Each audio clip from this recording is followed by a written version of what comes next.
కూటధర్మేషు గృహేషు కూటధర్మేషు దుఃఖతంత్రేష్వతంత్రితః కుర్వన్ దుఃఖ ప్రతీకారం సుఖవన్మన్యతే గృహీ. హరే కృష్ణ. హరే కృష్ణ మాతాజీ.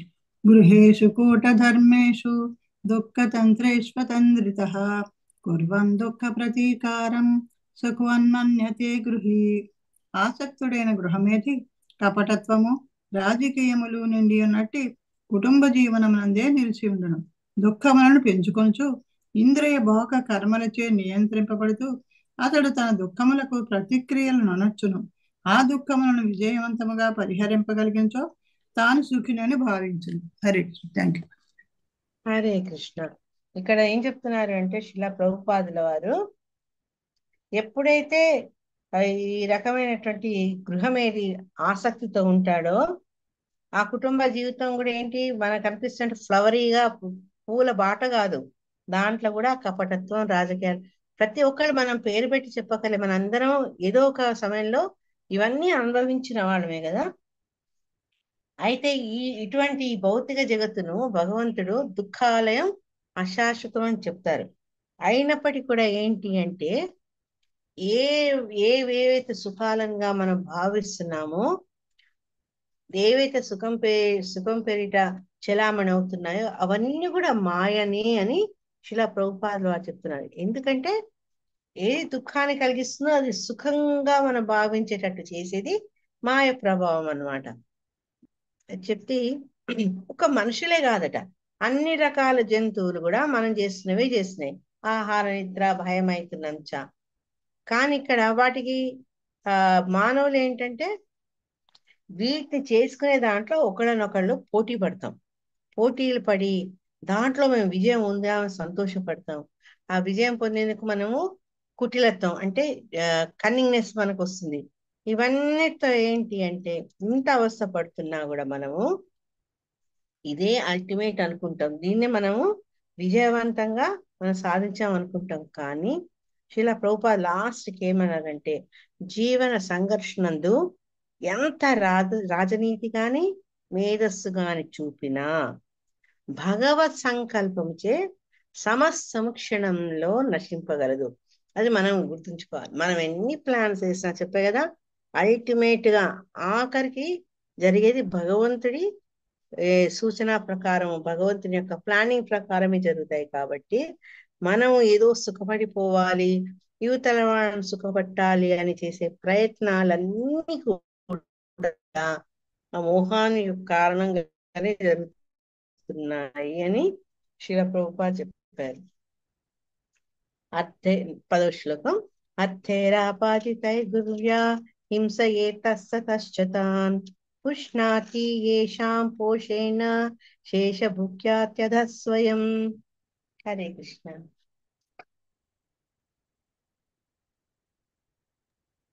హరే కృష్ణ మాతాజీ. చదవండి. తైరాపాది తైర్గుర్వ్యా హింసయేతస్తతశ్చతాన్ పుష్ణాతి యేషాం పోషేణ శేషభుక్యాత్యత స్వయం. అచటచ్చట హింసను అనుసరించుచు అతడు ధనము సంపాదించును, దానిని కుటుంబం వారి పోషణకే వినియోగించను. తాను మాత్రము ఖరీదు చేసిన ఆహారమున కొద్ది భాగమే భుజించును. ఆ విధముగా అతడు వారి కొరకు అధర్మ మార్గమున ధనము సంపాదించి నరకమునకు పోవును. హరే కృష్ణ. ఇవి చాలా మటుకు ప్రస్తుత సమాజంలో చూస్తాం. వాడు ధన సంపార్జన కోసము చీటింగ్ చేస్తాడు, ఫ్రాడ్స్ చేస్తాడు, తర్వాత అక్రమ పద్ధతుల ద్వారా ధనాన్ని పెంపొందించుకునే ప్రయత్నాలు చేస్తాడు. ఒక గవర్నమెంట్ ఉద్యోగి ఉన్నాడు అనుకోండి, వాడు తీసుకున్న జీతం కాక జీతం మీద ఆధారపడుతుంటాడు. ఇట్లా ఎన్నో రకాలుగా ప్రయత్నాలు చేసేది ఎందుకు? వాళ్ళు అనుభవిస్తారా? లేదు. మెయిన్ గా ఏంటంటే కుటుంబ పోషణకు ఖర్చు పెడతారు. ఖర్చు పెట్టి తన మటుకు ఏంటంటే ఇన్ని కష్టాలు పడిపోయేటప్పటికీ ఈ రకమైన జీవితంలో ఆరోగ్యం అంత సక్రమంగా ఉండదు.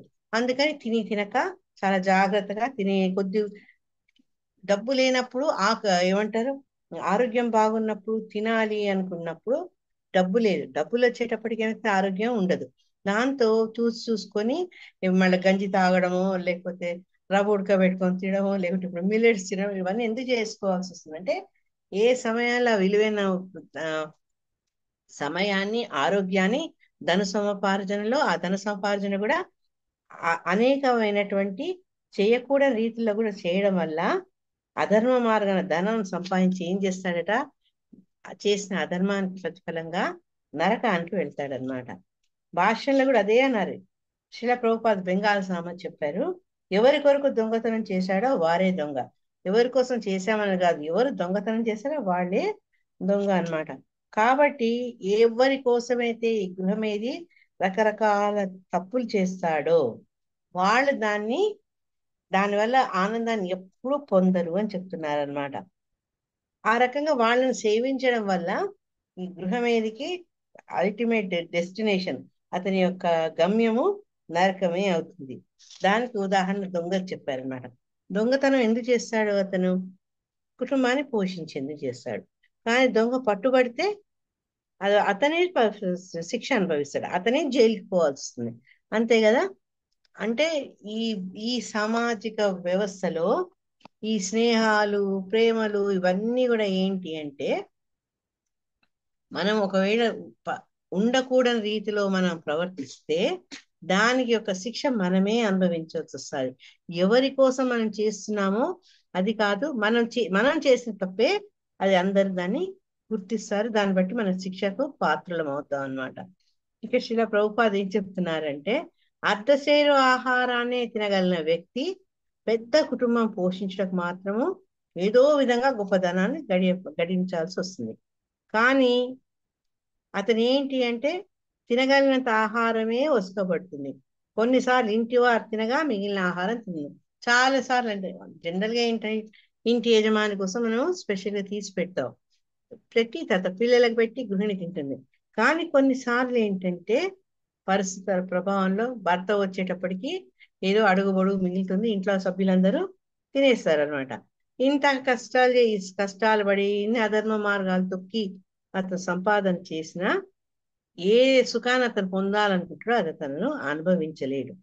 అందుకని దాన్ని ఆవరణాత్మకమాయ, ఈ కుటుంబం పట్ల ఉండే ఆకర్షణ అనేది తప్పి ఉంచి ఇటువంటి తప్పులకు అతను దారితీస్తుంది అనమాట.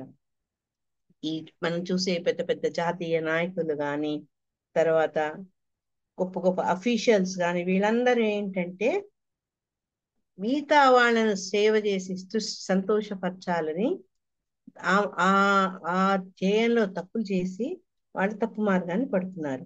అంతేగాని అరే నా పని ఇది కాదు, వీళ్ళకి ఎంత చేసినా వీళ్ళలో తృప్తి ఉండదు, నేనెందుకు తప్పు మార్గాలు పట్టాలి, నేను దైవ మార్గాన్ని ఎందుకు పోకూడదు, భగవంతుని ఎందుకు సేవించకూడదు అన్న ఆలోచన వాళ్లకు రాదనమాట. రాక ఆ భగవంతుని సేవించాల్సిన మన తత్వాన్ని ఇంకో వేరే వాళ్ళని సేవించేందుకు మనం మళ్ళిస్తాం.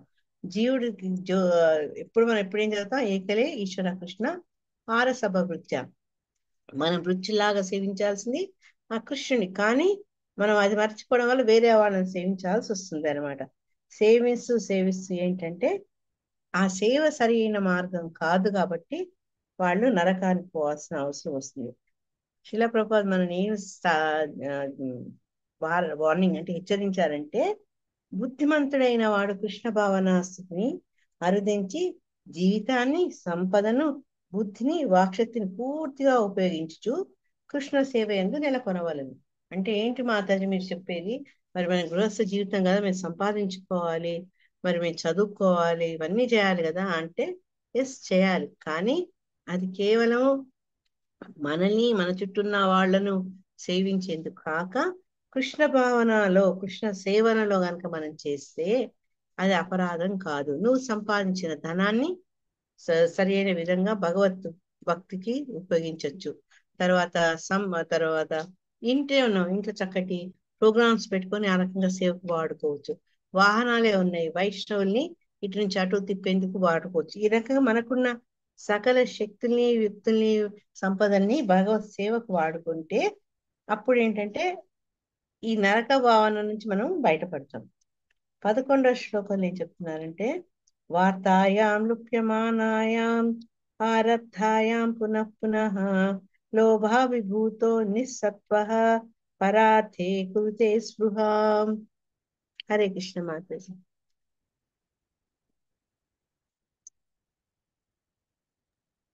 హరే కృష్ణ మాతాజీ. చదవండి.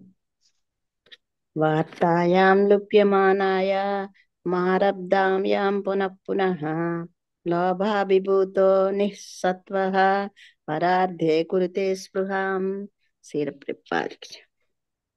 వృత్తి యందు దురదృష్టము వెన్నాడినప్పుడు దాని నుండి బయటపడుటకు అతను మరల యత్నించును. కాని ఆ యత్నములన్నిటి యందును విఫలుడై నష్టమునకు గురి అయినప్పుడు అధిక లోభ కారణమున ఇతరుల ధనమును గ్రహించును. హరే కృష్ణ మాతాజీ. Thank you. హరే కృష్ణ.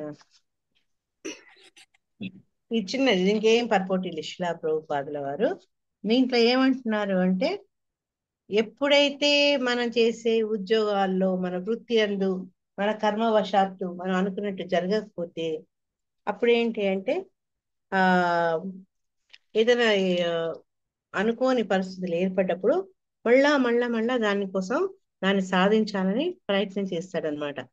ప్రయత్నం చేసినప్పటికి కూడా ఆ ప్రయత్నాలన్నీ విఫలమైపోతే ఎప్పుడైతే నష్టాలకు గురవుతాడో అప్పుడు ఏదో రకంగా మరి కుటుంబాన్ని పోషించాలి. అందుకని ఏమవుతాడు, లోభం కారణం వల్ల నీవు సంపాదించలేనప్పుడు ఇతరుల సంపాదన నుంచి అక్రమంగా తీసుకునే ఉద్దేశాలు మనలో కలుగుతాయి. కాబట్టి దాన్ని ఏమంటారు, దొంగతనం కూడా చేస్తారనమాట.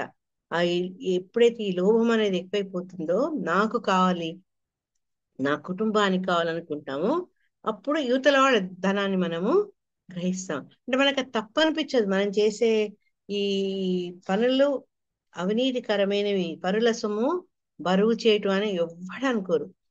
వాళ్ళ మనకు లేదు, సరే వాడికి ఉంది, అది తీసుకున్న తప్పే ఉందన్న భావన వాళ్ళలో వస్తుంది. అవన్నీ ఎందుకు అంటే ఈ కుటుంబ ఆకర్షణ. ఈ శ్లోకాలన్నీ కూడా మాట్లాడేది అదే అనమాట. ఒక భౌతిక వ్యాధి ఈ జీవితాన్ని అతను ఏ రకంగా గడుపుతారు, ఒక గృహం ఏది తన ఎందుకు ఈ రకంగా తప్పులు చేస్తాడు అంటే వీటి గురించి ఈ శ్లోకాలన్నీ చెప్తున్నాయి. 12వ శ్లోకంలో కూడా మళ్ళీ అదే కుటుంబాభరణ కల్పో మందభాగ్యో వృథోద్యమ శ్రియా విహీన కృపణో ధ్యాయన్ శ్వసతి మూఢతీ. హరే కృష్ణ మాతాజీ. హరే కృష్ణ. కుటుంబ భరణ కల్పో మందభాగ్యో వృథోద్యమః శ్రియా విహీన కృపణో ఛాయన్ స్వస్థితి మూఢదీ. ఆ విధముగా ఆ మందభాగ్యుడు కుటుంబీకులను పోషించటందు విఫలుడై సౌందర్యహీనుడగును. దీర్ఘ నిట్టూర్పు విచుచు అతడు సదా తన వైఫల్యమునే తలుచుతూ ఉండును. హరే కృష్ణ మాతాజీ. హరే కృష్ణ. అంటే ఎవరైతే తన కుటుంబం పోషించడంలో తన బాధ్యత చేయలేకపోతాడో, విఫలమవుతాడో, అతను కళావిహీనం అవుతాడు. ఎందుకంటే అందరినీ పోషిస్తున్నప్పుడు అతని ఆనందంతో, అతని రెట్టింపు ఉత్సాహంతో కళకళలాడిపోతూ ఉంటాడు. ఎప్పుడైతే తన వ్యక్తిగతంగా ఆ వైఫల్యాన్ని ఎదుర్కొంటాడో అప్పుడు ఏంటంటే ఈ కుటుంబీకుల్ని పోషించలేని పరిస్థితుల్లో అందవిహీనుడు, సౌందర్య విహీనుడు అవుతాడు అనమాట. మనిషిలో ఎప్పుడూ అందం అనేది వస్తుంది. అందం అంటే ఈ కన్ను ముక్కు తీరు ఒకటైతే మనిషిలో ఉండే సంతోషము, కాన్ఫిడెన్స్ అంటే ఏమంటారు మాతాజీ, ఆ ధైర్యంగా ఉంటారే దానితో ఒక మనిషిలో ఒక అందం వస్తుంది అనమాట, వర్చస్సు. ఎప్పుడైతే తన పని చేయలేకపోతాడో విఫలమైన మనిషిలో ఈ అందం అనేది హీనమైపోతుంది. దానితోడు అతను తన వైఫల్యాన్ని తలుచుకుంటూ దీర్ఘ నిట్టూర్పు అనుకుంటూ ఉంటాడు అనమాట. అది ఎప్పుడు అరే నేను ఇలా అయిపోయింది, నేను ఇలా చేయలేకపోతున్నాను, మా కొడుకు బైక్ అడిగాడు నేను కొనియలేకపోతున్నాను, లేదా మా అమ్మాయి ఏదో కంప్యూటర్ అడిగింది నేను కొనియలేకపోతున్నాను. ఈ రకంగా ఏదో ఒక విషయం తలుచుకొని తన వైఫల్యానికి బాధిస్తూ ఉయిసురోమంటూ ఉంటాడనమాట. మాతాజీ ఇవన్నీ ఆయన కొత్తగా చెప్తున్నారా భాగవతంలో? చెప్పండి. మనం అనుభవించే చెప్తున్నారు మాతాజీ, జరుగుతున్నవే కదా. మన నిజ జీవితంలో ఎప్పుడో ఒకరికి ఎదురైతున్న అనుభవాలు ఇవన్నీ కదా. అవును మాత. 13వ శ్లోకంలో ఏవం స్వభరణా కల్పం తత్కలత్రాదయస్తదా నాద్రియంతే యథా పూర్వం హీనాశా ఇవ గోచరం. హరే గోచరం. కృష్ణ మాతాజీ. హరే కృష్ణ మాతాజీ. ఏవం సభరణా కల్పం తత్కాలత్రదాయస్తదా నాద్రియంతే యదా పూర్వం కినాశా ఇవ గోచరం. అతడు తమను పోషించుటయందు అసమర్థుడగుటను గాంచిన పుత్రకళాత్రాదులు లోబులగు రైతులు ముసలి ఎద్దును పూర్వము వలె చూడని రీతి అతనికి పూర్వపు గౌరవమును నొసగకుందురు. హరే కృష్ణ మాతాజీ. ఎంత బ్యూటిఫుల్ శ్లోకం అంటే ఇది ఈ రోజుల ప్రస్తుత సమాజంలో చాలా మంది చూస్తున్నది అనమాట. ఎప్పుడైతే పోషిస్తూ ఉన్నాడో, నెల శాలరీ తెచ్చిస్తున్నాడో, తర్వాత మనకు కావాల్సిన సౌకర్యాలన్నీ కల్పిస్తున్నారో, అప్పటిదాకా ఆ వ్యక్తికి పుత్రులు, పౌత్రులు, భార్య, బంధువులు అందరూ గౌరవం ఇస్తారు. కానీ ఎప్పుడైతే అతని నుంచి రావడం ఆగిపోతాయో అప్పుడు ఏంటంటే ఈ రైతులు వాళ్ళు ఎద్దు పనిచేసిన రోజులు దాన్ని చక్కగా చూసుకునేవాళ్ళు, దాని మీద ఆధారపడేవాళ్ళు. అది కాగానే అంటే దాన్ని పట్టించుకోరు, వదిలేస్తారు, బందుల గొడ్డుకు పంపించేస్తారు కదా. అదే రకంగా ఈ వీళ్ళు కూడా ఎప్పుడైతే వాళ్ళకి తగినటువంటి సరఫరాలు రాకుండా ఆగిపోతాయో అప్పుడు వీళ్ళు గౌరవాన్ని ఇవ్వరు. అందుకే చాలా మంది రిటైర్మెంట్ అనగానే భయపడిపోతారు. రిటైర్మెంట్ అయిపోయినాక భార్య నన్ను గౌరవిస్తుందా, పిల్లలు నా మాట వింటారా, ఇవన్నీ వాళ్ళకి భయం. మగవాళ్లకు వాళ్ళు ఉద్యోగం చేస్తూ వాళ్ళు అనుభవించే హోదా, ఆ మర్యాద, గుర్తింపు ఉంటుందే, ఒక్కసారి రిటైర్ అయిపోగానే అది పోతుంది. అందుకే ఈ రిటైర్మెంట్ అనేది సామాన్యంగా సంపాదించే వాళ్లకు జీవితంలో ఒక పెద్ద మలుపు అనమాట. అది అయిపోయినాక ఏ రకంగా ఉంటుంది లైఫ్? కొందరికి బ్రహ్మాండంగా ఉంటుంది రిటైర్మెంట్ లైఫ్. ఆఫ్టర్ రిటైర్మెంట్ చాలా మంచిగా ఉంటుంది. కానీ అందరికి అట్లా ఉంటుందని గ్యారంటీ లేదు కాబట్టి వాళ్ళు భయపడతారు. ఇంకోటి నెల జీతం రాదు, తీరాల్సినటువంటి బాధ్యతలు తీరవు, తీర్చే శక్తి లేదు, అసమర్థత, శారీరకంగా అసమర్థత, ఆర్థికంగా అసమర్థత. వీటన్నిటి వల్ల కుటుంబ సభ్యులు తనని ఎలా చూస్తారు అన్న భయం వాళ్ళకు ఉంటుంది. నిజంగా కూడా అలాగే చూస్తారు అని శిలా ప్రభుపాద చెప్పారనమాట. శిలా ప్రభుపాద ఏం చేస్తుందంటే ఈ సంపాదన లేనందువల్ల వాళ్ళకి పూర్వం గౌరవాన్ని ఎవరు ఇవ్వరు. ఆ పూర్వ గౌరవం ఇవ్వకపోయేటప్పటికి ఏంటంటే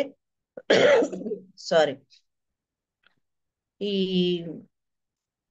ఏ రకంగా అయితే ముసలి ఎద్దు పని చేయకపోతే కొన్నిసార్లు దాన్ని చంపి విందాలగిస్తారో, అది మీ కటిగా వాడికి అమ్మేసేస్తారో, అదే రకంగా ఎవరైతే మనుజుడు గృహాసక్తుడైన మనుషుడు అంటే గృహమేది అతను ముసలివాడైనప్పుడు, సంపాదించలేనప్పుడు భార్య వినదు, సంతానం వినదు, బంధువులు, వాళ్ళ వాల్యూ పడిపోతుంది. ఇది ఇన్ జనరల్. మాతాజీ మాకు అట్లా కాదు, మేము చాలా గౌరవంగా చూసుకుంటారు. పురుషుల్లో పుణ్య పురుషులు, మానవత్వం వాళ్ళు ఉన్నారు. కానీ ఇన్ జనరల్ గా ఏంటి అంటే ఇటువంటి వాళ్ళు పొందాల్సిన గౌరవం వాళ్ళు పొందరు. పైన చులకన. అదే నేను చెప్తే ఫర్ ఎగ్జాంపుల్ చిన్న ఉదాహరణ చెప్తా. ఒక ఇంట్లో ఒకటో బాత్రూమ్ ఉందనుకోండి, అతనితో అలవాటు కొద్ది పొద్దున్న చేయాలంటే మీరు ఉండండి, మీకు ఈరోజు ఆఫీస్ పోయేది లేదు కదా, పాప పోతుంది కాలేజీకి వెళ్ళిపోవాలి, బాబు పోతుంది వాడు ఆఫీస్ పోవాలి, అట్లా ఆపేస్తాం. అంటే సడన్ గా నిన్నటి దాకా ఉన్న పరిస్థితి ఈ రోజు మారిపోతుంది అనమాట. ఈ రకంగా ఇది మొదలయ్యి ఏజ్ పెరుగుతున్న కొద్దీ వాళ్ళలో ఏంటంటే పొందాల్సిన గౌరవం పొందక అందరు చులకనగా చూడడం, మాటలు అనడం ఇవన్నీ మొదలవుతాయి అనమాట. అందుకనే అటువంటి పరిస్థితి రాకముందే ఈ వానప్రస్థాశ్రమాన్ని మనకి ఎందుకు సూచించారు పెద్దలు అంటే, వాళ్ళ పిల్లల నుంచి మన అగౌరవాన్ని స్వీకరించకముందే గౌరవంగా గృహం నుంచి తప్పించుకొని వెళ్ళి భగవద్ ధ్యానానికి తమ జీవితాన్ని అలవాటు చేసుకోవాలి అని చెప్పారు. కానీ ప్రస్తుత కాల పరిస్థితులు ఏంటంటే ప్రాబ్లము, అట్లా వెళ్దామన్నా వెళ్ళలేము. ఎందుకంటే మన పిల్లలు వాళ్ళ బాధ్యతలు, మన శక్తినంత మటుకు వాళ్ళకి సేవ చేయడం, ఇవన్నీ ఉండడం కారణంగా మనం వదిలించుకొని వెళ్ళిపోలేకపోతున్నాం. వదిలించుకొని వెళ్ళిపోయినా కూడా మన అంతరాత్మ పోతూ మన సమాజం కూడా 10 మంది 10 రకాలుగా మాట్లాడతారు కాబట్టి కష్టము నష్టము చేతనైనా చేత కాకుండా ఉండి ఇట్లా ఈ గృహస్థ ఏమంటారు ఇసురాయిలో పడ్డ గోధుమలాగా మనము ఆ, ఇసిరించుకోవాల్సి వస్తుంది అనమాట సమాజంలో. నలుగుతూ సరే. ఉండాలి మాతాజీ, నలుగుతూ ఉండాలి. ఇసురాయల అదే కృష్ణ. యాక్చువల్ గా నాకు ఇక్కడ ఉండడం బట్టి నా చేతిలో పుస్తకాలు లేవు. భజగోవిందంలో శంకరాచార్యులు చాలా బాగా చెప్పారు. ఈ స్త్రీల పట్ల ఆకర్షణ గాని వాళ్లకు మనకు ఉండే సంబంధం గురించి ఎప్పటిదాకా మనకు గౌరవం వస్తుంది. నాకు చూసా మా ఇంట్లో ఉంటుంది అని, కానీ అమ్మ వాళ్ళ ఇంట్లో లేదు. ఇవన్నీ భజగోవిందంలో చాలా బాగా చెప్తారు. ఇవన్నీ చెప్పి ఇది కాదురా నువ్వు అందుకే భజగోవిందం మూఢమతి అని చెప్తారు అన్నమాట శంకరాచార్యులు. ఈ గృహస్థ ఆకర్షణ నువ్వు జీవితాన్ని పాడు చేసుకోకు, ఆ స్వామిని ధ్యానించు అని చెప్తాడు. ఓకే, 14th శ్లోకంలో తత్రాప్యజాత నిర్వేదో భ్రియమాణః స్వయం వృథైః జరయోపాత్త వైరూప్యో మరణాభిముఖో గృహే. హరే కృష్ణ చదవండి మాత, మాతాజీ. చదవాలా మాతాజీ? చదవండి. తత్రాప్యాత తనేర్యేదో వియమానః స్వయం వృతై జరయోపాత వైరుభ్యో మరణాభిముఖో గృహే. పూర్వము తాను పోషించిన వారి చేతనే ఇప్పుడు పోషింపబడుతున్న మూర్ఖుడగు గృహస్థుడు గృహము నెడ విరక్తిని పొందడు. ముసలితనముచే విరూపుడై అతడు మృత్యువును పొంద సన్నద్ధుడై ఉండును. హరే కృష్ణ మాతాజీ. హరే కృష్ణ. అంటే ఇటువంటి పరిస్థితుల్లో కూడా మనకి ఈ మాయ యొక్క ప్రభావం వల్ల ఏంటి అంటే ఇటువంటి వ్యతిరేక పరిస్థితుల్లో ఉన్నప్పటికీ కూడా కుటుంబ సభ్యులు అందరూ నిర్లక్ష్యం చేసినా కూడా గృహాన్ని వదిలేందుకు, గృహం పట్ల ఆసక్తిని వదలడు అంటున్నారు అనమాట. ఆ పరిస్థితిని శిలా ప్రభుపాదుల వారు ఏం చెప్తున్నారంటే అట్లా గృహాసక్తి వదలక అతను ఇంట్లోనే కుక్కలాగా పడి ఉంటాడు అన్నారు. కుక్కను అంటే నేను వెస్ట్రన్ కంట్రీస్ లో చెప్పట్లేదు, వెస్ట్రన్ కంట్రీస్ చెప్పాను కదా, అక్కడ పెద్దవాళ్ళని ఒకలా చూస్తారు, కుక్కలకు వచ్చే ప్రేమ ఆప్యాయతలు చాలా ఎక్కువగా ఉంటాయి. కానీ సామాన్యంగా ఏంటంటే ఇంటి యొక్క కుక్క ఉండే స్థానం ఇంటి అవతల నుండి ఇల్లు కాల్చడం, అంతే కదా. ఇక్కడ దాన్ని సరిగా దాన్ని తీసుకొచ్చి పట్టుపరుపుల మీద పండబెట్టడం అవన్నీ చేయం. కానీ ఈ గృహస్థ జీవితంలో ఎవరైతే ఉంటారో వాళ్ళు అందరు తిడుతున్నప్పటికీ కూడా ఇల్లు వదలలేక అక్కడే ఉండి ఒక కుక్కలాగుండి మాటలు పడుతూనే ఉంటాడనమాట. అందుకని ఈ వైదిక విధానంలో నీకు శక్తి ఉన్నప్పుడే, ఇప్పుడు 50 ఏళ్ల తర్వాత అంటే మనిషి క్యాలిక్యులేట్ చేసుకుంటే ఫస్ట్ 25 ఏళ్ళు బ్రహ్మచారవస్థ, తర్వాత గృహస్థ, వానప్రస్థ, తర్వాత 75 నుంచి సన్యాసి. అంటే నేను జస్ట్ బ్రీఫ్ గా చెప్తున్నా. కానీ ఈ రకంగా ఉన్నప్పుడు దాని పట్ల ఈ కామ్యకర్మల పట్ల విరక్తి పెంచుకొని సంతానాన్ని తర్వాత గృహస్థ జీవనాన్ని వదిలేసి అప్పుడు వాళ్ళు తన మిగిలిన జీవితం అంతా భగవంతుడి సేవకు మనం ఉపయోగించుకోవాలి. కానీ ప్రాబ్లం ఏంటి అంటే 50 నుంచి 60, 70 ఏళ్లలో మనం చేసే పని ఏంటంటే అప్పుడు భర్త ఎంబడి భార్య ఉంటుంది, భార్య ఎంబడి భర్త ఉంటుంది. ఒకళ్ళ చేత ఇంకోటి సేవలు చేయించుకుంటూ ఇద్దరు కలిసి భక్తి మార్గంలో ముందుకు ఎట్లా వెళ్ళాలో ఆ ప్రయత్నాల్లో సాగుతారనమాట. ఆ తర్వాత ఒక స్టేజ్ వచ్చినాక భార్యను కూడా త్యజించి అతను ఒక సన్యాసి జీవనాన్ని తీసుకొని పూర్తిగా భక్తిలో మునిగిపోయి ఉండాలన్నమాట. ఈ రకంగా చెప్పారు కాబట్టి అంటే ఈ వానప్రస్థ జీవితంలో పొందాల్సిన జ్ఞానాన్ని పొంది తర్వాత అతను సన్యాసి అవ్వాలి. లేకపోతే సన్యాసిగా మారినప్పటికీ అతను వీటి పట్ల ఆకర్షణ పొందే అవకాశము, కుటుంబ జీవనం వైపు మళ్ళీ అవకాశం కూడా ఉంటుంది. కాబట్టి ఇవన్నీ గ్రాడ్యువల్ గా చెప్పమన్నారు అనమాట. వైదిక జ్ఞానం మరి చెప్పింది ఏంటంటే మెల్లమెల్ల గృహస్థ జీవితం తర్వాత అందులో శక్తి ఉన్నప్పుడే, అన్ని అయిపోయినాక నేను కాళ్ళు చేతులు పోయినాక నేను భగవంతుడు తలుచుకుంటా అంటే లాభం లేదు. ఏది సహకరించదు మనకు. చూపు సహకరించదు, చెవు సహకరించదు, కాలు చేయి సహకరించదు. ఇవన్నీ కాక ఏమైతుందంటే ఇన్నేళ్ళు ఉంటాం కాబట్టి పూర్తి బద్ధులమైపోయి భగవంతు నామాన్ని తలుచుకునేది కూడా మనకు ఆసక్తి పుట్టదు. అందుకని అన్ని మంచిగా ఉన్నప్పుడే ఈ శక్తి భగవంతుని వైపు మనం ధ్యానం మరలించుకోవాలి. లేకపోతే ఈ రకంగా ముసలితనంతో విరూపుడై, ముసలితనం అయ్యేటప్పటికి ఏమవుతుంది, ఒళ్ళు ముడతలు పడిపోతుంది, కళ్ళు గుంటలు అయిపోతాయి, చెంపలు గుంటలు పడిపోతాయి, ఒక మనిషి బతికున్న అస్థి పంజరం లాగా అయిపోతారు. తర్వాత ఎప్పుడు వస్తుందా చావు అని ఎదురు చూసుకుంటూ అందరి యొక్క మాటలు వినుకుంటూ పాపం అలాగనే పడి ఉంటాడు అనమాట. సమయానికి అన్నం పెట్టేవాళ్ళు ఉండరు, సమయానికి టీ పోసేవాళ్ళు ఉండరు, కొన్నిసార్లు నీళ్ళు అంటూ ఇచ్చేవాళ్ళు కూడా ఉండరు. అట్లాంటి పరిస్థితులు ఎంతో మంది ఎదుర్కొంటున్నారు. 15వ శ్లోకంలో ఆస్తేపమత్యోపన్యస్తం గృహపాల ఇవాహరన్ ఆమయావ్య ప్రదీప్తాగ్ని అల్పాహారోల్పచేష్టితః. హరే కృష్ణ.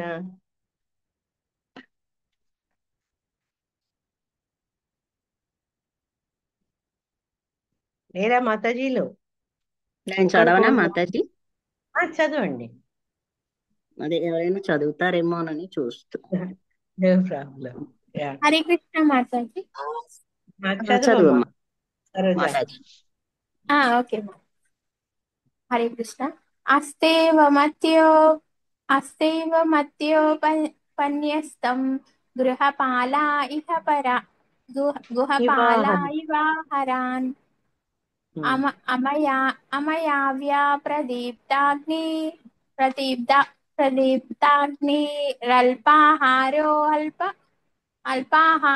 అల్పచేష్టితః. ఆ విధముగా అతడు గృహమందు కుక్కవలె నిలిచియుండి నిర్లక్ష్యముగా తన కొసగిన దానిని భుజించుచుండును. అజీర్తి, మందాగ్ని వంటి పెక్కు రోగములతో బాధపడుచు అతడు అల్పాహారి అయి ఏ పనియును చేయలేని అశక్తుడగును. Thank you Mataji. హరే హరే కృష్ణ. అవి కొంచెం వినేందుకు కటుగా ఉన్నా ఇవన్నీ నగ్న సత్యాలు. అంటే అది ప్రతి ఒక్కరి జీవితంలో ఆ స్టేజ్ రావాల్సి వస్తుంది. అది ఎంత స్మూత్ గా వృద్ధాప్యం అవుతుంది అనేది అది భగవంతుని యొక్క ఏమంటారు మర్సీ. ఆయన కరుణతోటి వృద్ధాప్యం సాఫీగా అవ్వాలి, కానీ లేకపోతే ప్రతి ఒక్కరు ఎదుర్కొనే పరిస్థితులు ఇవి. ఈ రకంగా ఏంటంటే ఆ ఇంట్లోనే ఆ ఇంటి వాళ్ళని వదులుకోలేక కుక్కలాగా పడుండి ఏదో పడేసేస్తే, కుక్క పడేసినట్టు వాళ్ళు పడేసే దాన్ని పూజిస్తుంటారు. కానీ వయసు కారణంగా అజీర్తి, తింటే అరగదు, తినకపోతే నీరసం వస్తుంది, ఆకలి వేసినా కొన్ని యువతల వాళ్ళు పెట్టే వాళ్లకు రుచించవు. అన్ని రకాల బాధలు ఈ మధ్యలో ఇంకా వాళ్ళకు మలబద్ధకం కానీ, ఎక్కువ తింటే మోషన్స్ అవ్వడం కానీ, ఇట్లాంటి ఎన్నో ప్రాబ్లమ్స్ వచ్చి ఆ భయానికి ఏంటంటే అల్పాహారం సరిగ్గా తిండి కూడా తినలేరు. ఒకటి తన ఆరోగ్య పరిస్థితి కారణంగా, ఇంకోటి యువతల వాళ్ళు నిర్లక్ష్యంగా సరిగ్గా పెట్టకపోవడం మూలంగా చేసి ఈ అల్పాహారం తగినంత ఆహారం లేకపోయేటప్పటికీ చేతిలో దేహంలో శక్తి నశించిపోయి ఏ పని చేయలేని అశక్తులు అవుతారు. అందుకే చూడండి, పెద్దవాళ్ళు అయ్యేటప్పుడు చేతులు వణుకుతుంటాయి, మాట్లాడుతుంటే కంఠం వణుకుతుంటుంది, ఇంకొన్ని సేపు నడవగానే కాళ్ళు వణుకుతాయి. అంటే మనం తీసుకునే ఆహారం సరైనటువంటి పోషణ మన దేహానికి ఇవ్వడం ఆపేయడం వల్ల, తగ్గిపోవడం వల్ల దేహ పోషణ సరిగా కాకపోయేటప్పటికీ శక్తిహీనత అనేది మనలో వస్తుందన్నమాట. దాని శిలా ప్రభుపాదులు ఏమన్నారంటే, మరణానికి ముందు మనుషులు రోగి అయి అశక్తుడు కావాల్సిందే. అంటే నేను చెప్పేది ఏంటంటే ప్రాపర్ సైకిల్ ఉన్నవాళ్ళు. హఠాన్ మరణం మన రమణి మాతాజీ వాళ్ళలాగైనా వాళ్ళు కాదు, కొంత చిన్నతనంలోనే బాధలు పడుతుంటారు, పోతారు. అట్లా కాదు, మామూలు ఒక జీవన వలయంలో చూస్తుంటే సైకిల్లో మనిషి ఏజ్ పెరిగేటప్పటికీ రోగాలు వస్తాయి, అశక్తత కూడా వస్తుందన్నమాట. అన్ని అటువంటి పరిస్థితిలో ఉన్నా కూడా కుటుంబ సభ్యులు ఆదరించి వాళ్ళని చూసుకుంటే వాళ్ళ పరిస్థితి చాలా బాగుంటుంది. లేకపోతే కుటుంబ సభ్యులు ఎప్పుడైతే సరిగ్గా చూసుకోకుండా నిర్లక్ష్యం చేస్తారో అప్పుడు వాళ్ళ పరిస్థితి కుక్క కంట హీనమవుతుంది అని చెప్తున్నారు. పిలిచినా ఎవ్వరు రారు, నీకేం కావాలని అడిగేవాళ్ళు ఉండదు. మా అమ్మ వాళ్ళ కజిన్ ఒక అతను ఉండేవాడు. ఆయన పెద్ద ఉద్యోగి కాదు, పెద్ద ఆస్తిపాస్తులు ఏం లేవు, కానీ అతనికి ఉన్న గొప్ప ఆస్తి ఏంటంటే కొడుకు కంటే కోడలు ఎంత ఆజ్ఞాకారి అంటే ఆయన బతికి ఉన్నన్ని రోజులు ఒక టీచర్ చేసి రిటైర్ అయ్యారని పెద్ద సంపాదన లేదు. కానీ అతని ఆస్తి ఏంటంటే ఈ అబ్బా కొడుకు వెంబడి వచ్చిన కోడలు ఎంత ఆప్యాయంగా చూసుకుంటే అతను బతికున్నన్ని రోజులు కళ్ళల్లో పెట్టుకొని చూశారు. అంటే అట్లాంటి వాళ్ళని చూడడం చాలా అపురూపం అన్నమాట ఈ రోజుల్లో. కొద్ది కారణం వస్తే వాళ్ళని ఇట్లా వదిలించుకుందామా, ఈ ఓల్డ్ ఏజ్ హోమ్ లో పెడదామా, ఇట్లా ఆలోచించే రోజుల్లో కూడా అది కూడా ఏంటి అన్ని ఉన్న వాళ్ళని తరిమేయాలని చూసే ప్రయత్నం చేసి ఈ రోజుల్లో ఏమి ఆర్థికమైనటువంటి గొప్ప సంపాదన లేని వాడిని కూడా అంత బాగా చూస్తున్నారు అనమాట. ఇట్లాంటి ఎగ్జాంపుల్స్ మనకు చాలా చెప్పొచ్చు. ఎప్పుడు చెడే గురించి మనం ఎక్కువ చేసి చెప్తాం కానీ ఇట్లా మంచి చేసే వాళ్ళ గురించి కూడా మనం గ్లోరిఫై చేయాలి. కాబట్టి ఈ రకమైన అవస్థను వాటి కొత్త ఎందుకు పోలుస్తున్నారంటే దయనీయమైన పరిస్థితులు అన్నమాట. ఈ అశక్తత, వాళ్ళు నిర్లక్ష్యపడము, తనకు కావాల్సిన తను పొందలేకపోవడము, దేహం సహకరించకపోవడం, ఇవన్నీ అయ్యేటప్పటికీ మనిషి ఈ దయనీయమైన స్థితి అంటే చూసేవాడికి అయ్యో అనిపించే పరిస్థితి వస్తుంది. ఆ పరిస్థితి రాకముందు నుంచే మన గృహాన్ని వీడాలి అని చెప్తున్నారు అనమాట. అనిగా చెప్తూ కుటుంబ సభ్యులకు తెలియకుండానే ప్రాణత్యాగం చేయాలి. ఎందుకు అడవులకు వెళ్ళిపోయే వాళ్ళు ఆ రోజుల్లో అంటే మళ్ళా వీళ్ళకి ఒంట్లో బాగాలేదనో ఏదో తెలుసో కుటుంబ సభ్యులు వచ్చి మళ్ళా ఆ బంధంలో విరుక్కోకుండా అట్లా వెళ్ళిపోవాలి అని భావించేవాడు అనమాట. అది ఇప్పుడు చెప్తున్నారు అనమాట. గృహత్యాగం చేసి ఇంటి వారికి కూడా తెలియకుండా మరణించడం అనేది మహత్తరమైనదిగా భావించబడును. కానీ ఎవరికైతే గృహాసక్తుడై గృహమీదై ఉంటాడో మరణాంతరము తన కుటుంబం వారు ఊరేగింపుగా తీసుకుపోవాలని కోరును. వాళ్ళని కోరుకుంటారనమాట. ఆ అమెరికా వెస్టర్న్ కంట్రీస్ లో వాళ్ళను క్రిమినేట్ చేయాలంటే వాళ్ళు ముందే ఒక ఫండ్ కలెక్ట్ చేసి ఉంచుతారనమాట. ఎందుకంటే ఒక పెద్ద ఫంక్షన్ లాగా చేయడము ఇవంతా చాలా కాస్ట్లీ వ్యవహారం అక్కడ. అందుకని క్రిమినేషన్ కి వాళ్ళు కొంత నగదును కేటాయించి పక్క పెట్టుకుంటారు. ఎందుకంటే వాళ్ళకి అది మంచిగా జరగాలి అని కోరిక ఉంటుంది. కాబట్టి ఆ ఊరేగింపు ఏ విధంగా సాగుననే విషయం చూడబోడు పోయినాక ఇంకేం చాప్టర్ క్లోజ్ అయినా కూడా ఏంటంటే ఆ చాలా ఆడంబరంగా చేయాలి, ఊరందరికి భోజనాలు పెట్టాలి. ఇవన్నీ ఎందుకు అనుకుంటారు అంటే అతను తన యొక్క జీవితంలో ఇట్లంత భోగంగా చేయాలనుకున్నవాడు జీవితానంతరం తన గమ్యం ఎక్కడ ఉంటుందో అని ఆలోచించకపోవడము. కాబట్టి తెలుసుకోలేకపోవడం వల్ల ఈ రకమైనటువంటి విషయాలు అతను అల్పానందాన్ని పొందుతున్నాడు అని చెప్పారు. టైం ఎంత అయిందమ్మా? హరే కృష్ణ.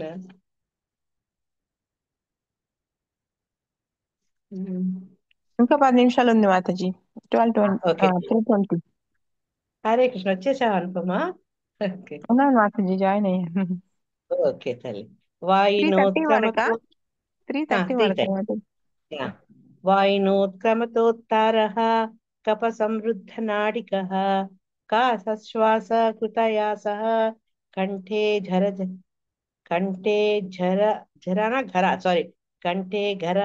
ఘరాయతే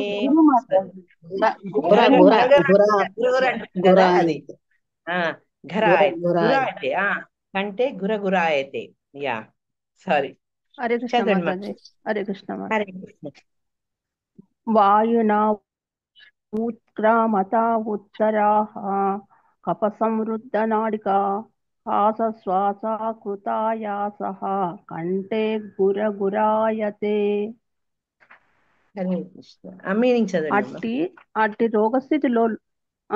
అట్టి రోగస్థితిలో లోపలి వాయువు కారణమున అతని కనుగ్రుడ్లు ఉబ్బియుండును, శ్వాసనాళము కపముతో నిండిపోవును, శ్వాసించుట మిగుల కష్టమై ఉండు, ఉచ్ఛ్వాస నిశ్వాసములందు అతడు గుర్రగుర శబ్దము చేయుచుండును.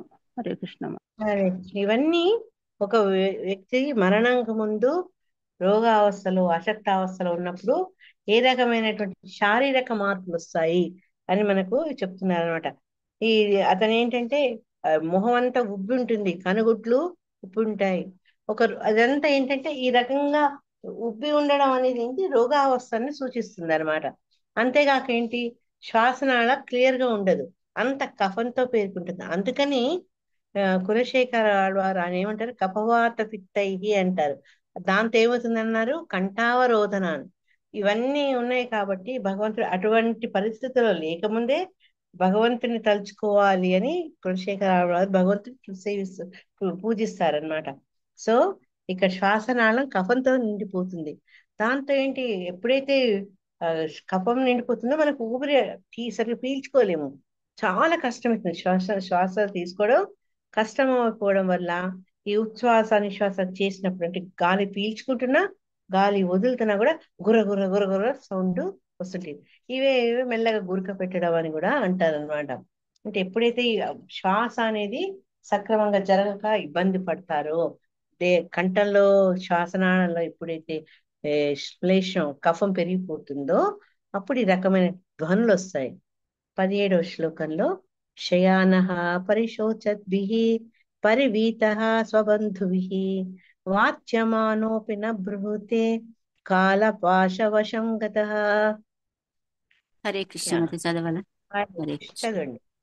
శయానః పరిశోచద్భిః పరివీతః స్వబంధుభిః వాచ్యమానోపి న బ్రూతే కాలపాశావశం గతః.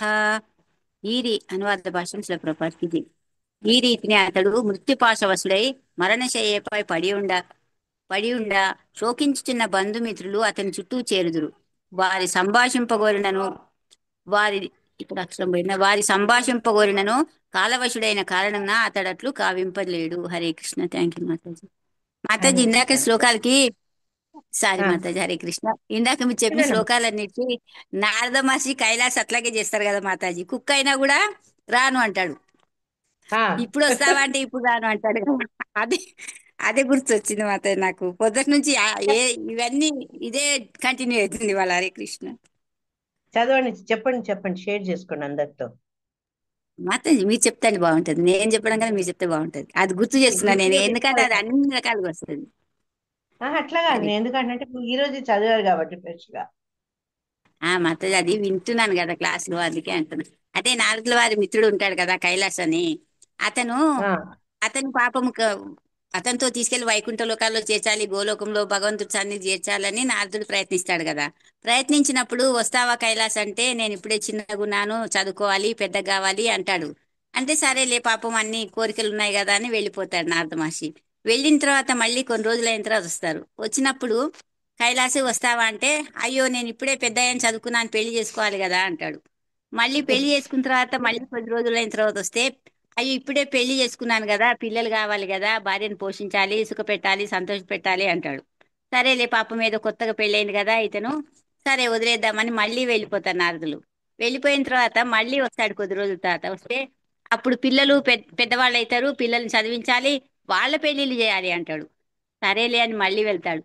అంటే మళ్ళీ కొద్ది రోజులు అయిన తర్వాత వస్తే ఇప్పుడు పిల్లల పెళ్లిళ్ళు అయిపోయినాయి, బాధ్యతలు అయిపోయినాయి. కానీ ఆయన ఏమంటున్నాడు, ఇప్పుడు అన్ని బాధ్యతలు చేశాను కానీ నేను మనవరాలతో హ్యాపీగా ఎంజాయ్ చేయాలి కదా, అందుకనే ఇప్పుడు రాను తర్వాత వస్తానంటాడు. అంటే తర్వాత వస్తా అంటే పాపం మా నారద మహర్షి మళ్ళీ వస్తాడు. వచ్చేసరికి ఈయన చనిపోతారు. చనిపోయిన తర్వాత కూడా ఈయన గేట్ దగ్గర కుక్కలాగా ఉంటాడు అనమాట. అంటే నారద మహర్షికి తెలుసు కదా కుక్క ఎవరు, కైలాష్ అని. అంటే ఏంటి కైలాష్ వస్తావా అని అడిగితే అప్పుడు కూడా రానంటాడు మాతాజీ. కుక్క అయిన తర్వాత కూడా రాను అంటాడు. ఎందుకు అంటే నేను సంపాదించిన ఆస్తి అంతా నా పిల్లలు కాపాడుకుంటారో లేదో, అందుకనే కాపలా ఉంటా. అప్పుడు కూడా కాపలా ఉంటానంటాడు, కానీ ఈ బంధాల నుంచి విముక్తుని అవుతాను అన్నాడు మాతాజీ. అంటే సరేలే మళ్ళీ వెళ్ళిపోతారు నార్ల వారు. వెళ్ళిన తర్వాత మళ్ళీ వస్తే అప్పుడు కుక్క ఉండదు, కుక్క మరి నుంచి పాము అవుతుంది అనమాట. పాము ఎక్కడ ఉంటది అంటే వీళ్ళ పొలాల దగ్గర ఉంటది. పొలాల దగ్గర వీళ్ళ పొలాలు ఉంటాయి. అంటే అప్పుడు నారద మహర్షి మళ్ళీ అడుగుతాడు, ఏంటి కైలాసు వస్తావా అంటే అక్కడ మా పిల్లలు ఆస్తులు కాపాడుకుంటున్నారు కానీ ఇక్కడ నాకు పొలాల్లో పక్షులు, పురుగులు, క్రిమి కీటకాలు అన్ని వీళ్ళ చేనంతా పాడు చేస్తున్నాయి, అందుకని ఇక్కడ కాపలా ఉంటాను, రాను అంటాడు.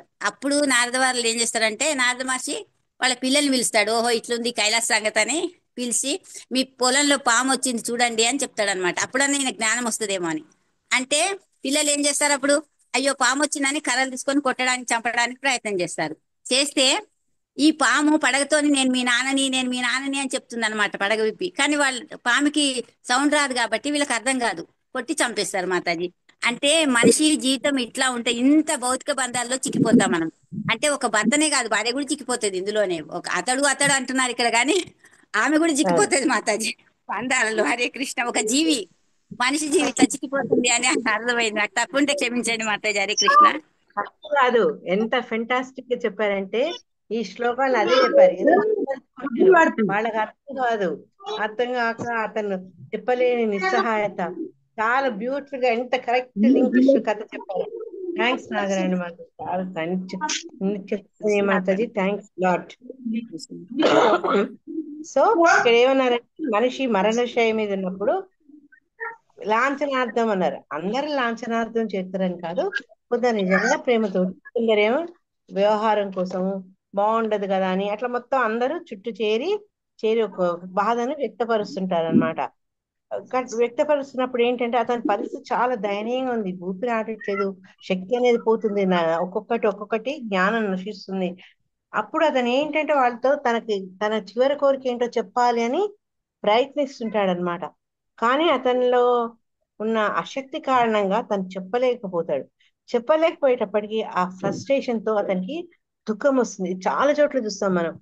వాళ్ళ లాస్ట్ లో ఏంటంటే వాళ్ళు మాట రాకపోయేటప్పటికి కళ్ళ నుంచి నీళ్లు కారుతుంటాయి. అంటే తమ కోరిక తమకు ఏమో అనుకుంటున్నారు చెప్పలేని అసహాయ పరిస్థితుల్లో ఈ రోగ బాధితుడై ఆ కఫం చేరిపోయిన గొంతుకి మాట్లాడలేక ఈ రకంగా బాధపడుతూ ఉంటే, ఎప్పుడైతే ఈ బంధువులు ఈ రకంగా వచ్చి ఏడుస్తుంటారో అది చూసి అతనికి ఇంకా బాధ కలుగుతుంది. తెలుసు అన్ని రోజులు తన ఆస్తి కొట్టేయాలనుకున్న వాడు కూడా వచ్చి ప్రేమలు కొబ్బోస్తుండడము, తనను మోసం చేసిన వాడు వచ్చి చాలా అతని నుంచి గొప్పగా మాట్లాడడం, ఇవన్నీ ఏంటంటే మింగలేక కక్కలేక చాలా అవస్థపడుతుంది అనమాట ఆ పరిస్థితిలో మానవుడు.